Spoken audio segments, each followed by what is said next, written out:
I do like really loud music. I've always liked loud music. You know, I'm a punk rocker at heart. Uh, I was always in the mosh pit. I mean, to think of myself as that younger self, just, you know, there's such an energy when we're young, right?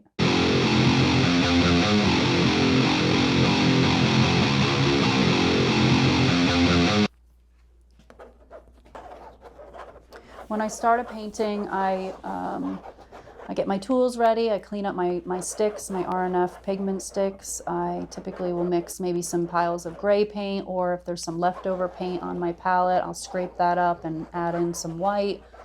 And I will start with my woody sticks, the kind of drawing tools, to get some line and energy on the canvas. And then I go in with leftover paint or sticks and I scrape, move it around. I try and make just the white completely go away to have a place to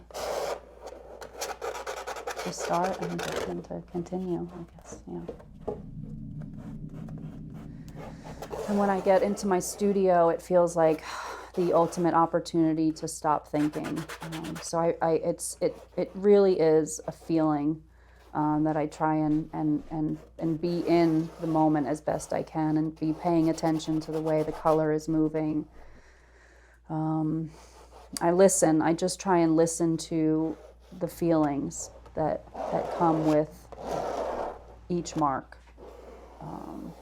And I feel so calm. I feel so calm after painting for a couple hours. And calm is not,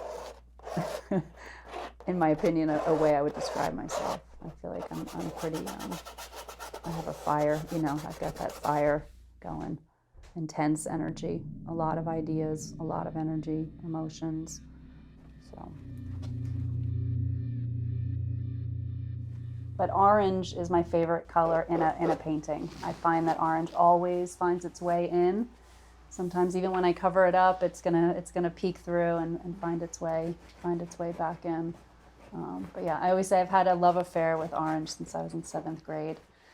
I have friends who remind me that I must have had an orange marker, and that's how I signed the yearbook that year. Yeah, I should probably stop there before something terrible happens. When I was young, I mean, I didn't know Mark until I was in my 30s, but yeah, I mean, I was wild. I was wild, a wild, wild kid. You know, I was arrested a lot. I was a you know, fighter. I thought I was this real tough kid, and you know, I mean, that stuff just seems like, oh, that's what teenagers do. But you know, I ran away all the time, and you know, you don't know what's happening even as you're a kid. You're seeking something. You're seeking community. You're seeking. I didn't even know I was an artist. I mean, I always had a camera in my hands, but I liked to race. I liked to drive really fast. I would race my cars from New Jersey to the city. You know, I'm lucky to be alive. Mark made my first studio. I wasn't painting. I didn't have my own art practice until I met him. And he saw a pile of art tools in my apartment, and he said, "You didn't tell me you were an artist." And I said, "Oh, I'm an artist who doesn't make art." And he said, "Oh, well, we should change that." So he created a space in his apartment the first year we were dating. It was my birthday, and he said, "Oh, can you go out to the mudroom and grab," I don't know what he was asking me to get. And I went out there, and he had completely cleaned out the space and said, "It's your turn, buddy. Like, it's time. You know, it's time for you to paint." And I've been painting ever since, and that was 11 years ago. I love that saying, you know, get busy living or get busy dying. You know, I feel like that's really there with me in my painting and I think everything, but yeah.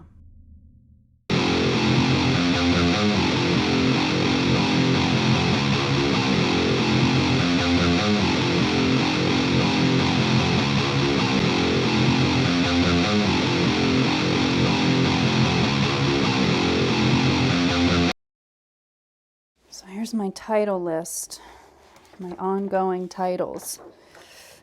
The Last Hurricane, Habitual Dining, The Opposite of Orange, I Know Rufus, I wrote this one down, and this could be it. Busting into the beginning of absolutely nothing. This might be the one.